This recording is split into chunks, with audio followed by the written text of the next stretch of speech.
ಪಾಲಿಕೆಯಲ್ಲಿ ಸಿಬ್ಬಂದಿಗಳಿಂದಲೇ ವಂಚನೆಯಾಗಿದೆ ಎಂಬ ಆರೋಪ ಕೇಳಿ ಬಂದಿದೆ. ಮಹಾನಗರ ಪಾಲಿಕೆಯ ಚೆಕ್ ಅನ್ನ ದುರ್ಬಳಕೆ ಮಾಡಿಕೊಂಡು ವಂಚಿಸಿರುವಂತಹ ಘಟನೆ ನಡೆದಿದೆ. ಸೆಪ್ಟೆಂಬರ್ನಲ್ಲಿ ನಡೆದಿರುವಂತಹ ಘಟನೆ. ಸೆಪ್ಟೆಂಬರ್ನಲ್ಲಿ 36 ಲಕ್ಷ ರೂಪಾಯಿ ಹಣ ಡ್ರಾ ಮಾಡಿಕೊಂಡು ವಂಚಿಸಿರುವಂತಹ ಘಟನೆ ನಡೆದಿದೆ. ಕಲಬುರಗಿ ಮಹಾನಗರ ಪಾಲಿಕೆಯ ಆಯುಕ್ತರ ನಕಲಿ ಸಹಿಯನ್ನ ಮಾಡಿ ಈ ಒಂದು ಮೋಸ ಮಾಡಲಾಗಿದೆ. ಪಾಲಿಕೆಯ ಆಯುಕ್ತರ ಆಪ್ತ ಸಹಾಯಕ ಈ ಪ್ರಕರಣದ ಕಿಂಗ್ ಪಿನ್ ಎನ್ನಲಾಗಿದೆ. ಸದ್ಯಕ್ಕೆ ಏನು ಆರೋಪಿಗಳನ್ನ ಬಂಧಿತರಿಂದ ಈಗಾಗಲೇ 30,75,000 ಹಣವನ್ನು ಕಲಬುರಗಿ ಪೊಲೀಸರು ವಶಕ್ಕೆ ಪಡೆದುಕೊಂಡಿದ್ದಾರೆ. ಕಳೆದ ವರ್ಷ ಅಂದರೆ 2024 ಸೆಪ್ಟೆಂಬರ್ನಲ್ಲಿ ಬರೋಬ್ಬರಿ 36 ಲಕ್ಷ ರೂಪಾಯಿ ಹಣವನ್ನು ಡ್ರಾ ಮಾಡಿಕೊಂಡು ವಂಚಿಸಿರುವಂತಹ ಘಟನೆ ಇದು.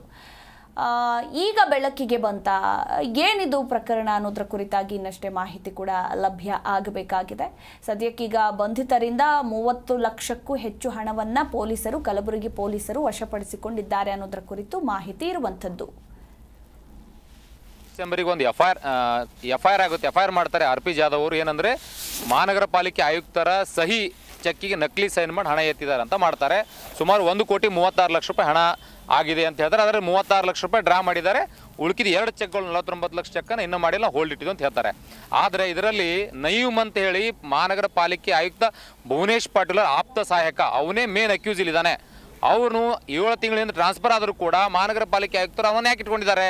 ಆಮೇಲೆ ಬೇರೆ ಸಿಬ್ಬಂದಿಗಳು ಹೊರಗುತ್ತಿಗೆ ನೌಕರರವರೆಲ್ಲ ಅವರಿಗೆ ಅಕೌಂಟೆಂಟ್ ಅಂತ ಕೊಟ್ಟಿದ್ದಾರೆ. ಪಾಲಿಕೆಯಲ್ಲಿ ಸುಮಾರು 60 ಅಕೌಂಟ್ ಇದೆ ಅಂತೆ, ಅವೆಲ್ಲ ಅಸೆಸ್ ಅವ್ರಿಗೆ ಇಟ್ಟಿದ್ದಾರಂತೆ. ಹೊರಗುತ್ತಿಗೆ ನೌಕರರಿಗೆ ಪಾಲಿಕೆ ಅಕೌಂಟು ಮತ್ತೊಂದು ಚೆಕ್ ಬುಕ್ಗೆ ಹೈಜಾಕ್ ಮಾಡಿದಾರಂತೆ. 20 ಲೀಫ್ ಇದು ಚೆಕ್ ಬುಕ್ ಹೈಜಾಕ್ ಮಾಡಿದಾರಂತೆ.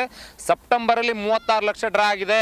ಈ ಚೆಕ್ ಬುಕ್ ಸಹಿ ನಕಲಿ ಆಗಿದ್ರೆ ಮಹಾನಗರ ಪಾಲಿಕೆ ಆಯುಕ್ತರು ನಿದ್ದೆ ಮಾಡ್ತಾ ಇದ್ದಾರೆ ಅಂತ ನನ್ನ ಪ್ರಶ್ನೆ ಬರುತ್ತೆ. ಇದು ಸೆಪ್ಟೆಂಬರ್ 4ನೇ ಮತ್ತು 5ನೇ ಡೇಟ್ಗೆ ನಮ್ಮ ಕಾರ್ಪೊರೇಷನಲ್ಲಿ ಈಗ ತನಿಖೆ ಪ್ರಕಾರ 3 ಸಿಬ್ಬಂದಿಗಳು, ಒಬ್ಬರು FD ನಮ್ಮ ಆಪ್ತ ಶಾಖೆಯಲ್ಲಿ ಕೆಲಸ ಮಾಡ್ತಕ್ಕಂಥ ನಯೀಮು, ಆಮೇಲೆ ಸೀನಿಯರ್ ಪ್ರೋಗ್ರಾಮರ್ ರೇಮಾನು, ಆಮೇಲೆ ಅಕೌಂಟ್ ಸೆಕ್ಷನಲ್ಲಿ FS ಅಲ್ಲಿ ಔಟ್ಸೋರ್ಸ್ ಮೇಲೆ ಕೆಲಸ ಮಾಡ್ತಕ್ಕಂಥ ನಾಸಿರು, ಇವರು 3 ಮಂದಿಗೆ ಜನವರಿ 13ನೇ ತಾರೀಕಿಗೆ ಪೊಲೀಸಿಂದನೇ ಕಸ್ಟಡಿಯಲ್ಲಿ ತೊಗೊಂಡು ಒಂದು ಕೇಸಲ್ಲಿ ಅರೆಸ್ಟ್ ಮಾಡಿದ್ದಾರೆ. ಈ ಕೇಸ್ ಏನಂತಂದರೆ ಇದರಲ್ಲಿ ನಮ್ಮ ರೋಡ್ ಕಟ್ಟಿಂಗ್ ಪರ್ಮಿಷನ್ಸಲ್ಲಿ ಒಂದು ಹಗರಣ ಮಾಡಿಕೊಂಡು ಇದರಲ್ಲಿ ರೋಡ್ ಕಟ್ಟಿಂಗ್ ಪರ್ಮಿಷನ್ಗೆ ಜನರಲಿ ಆನ್ಲೈನ್ ಪರ್ಮಿಷನ್ ತೊಗೊಂಡು ಒಂದು ಆನ್ಲೈನ್ ರಿಸಿಟ್ ಜನರೇಟ್ ಆಗುತ್ತದೆ. ಆ ಆನ್ಲೈನ್ ರಿಸಿಟ್ ಜನರೇಟ್ ಆದಮೇಲೆ ಅದು ಬ್ಯಾಂಕ್ಗೆ ಜಮಾ ಮಾಡಿದರೆ ಅದು ಆಟೋಮ್ಯಾಟಿಕ್. ಜಿ ಕನ್ನಡ ನ್ಯೂಸ್ ಈಗ ನಿಮ್ಮ ಮನೆಯಲ್ಲೇ ನೋಡಿ. ಎಲ್ಲ ಕೇಬಲ್ಗಳಲ್ಲಿ ಈಗ ಲಭ್ಯ.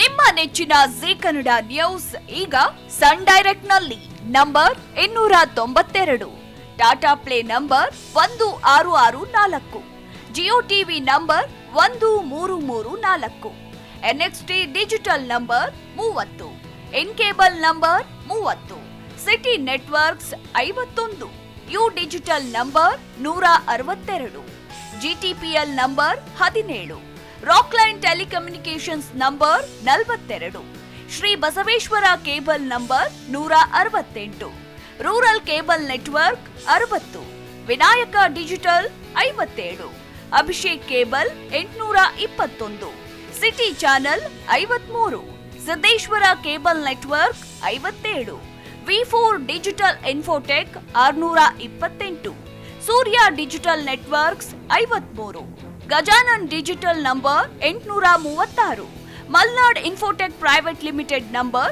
56, Metrocast number 830, victory digital number 167ರಲ್ಲಿ ನೋಡಿ ಆನಂದಿಸಿ.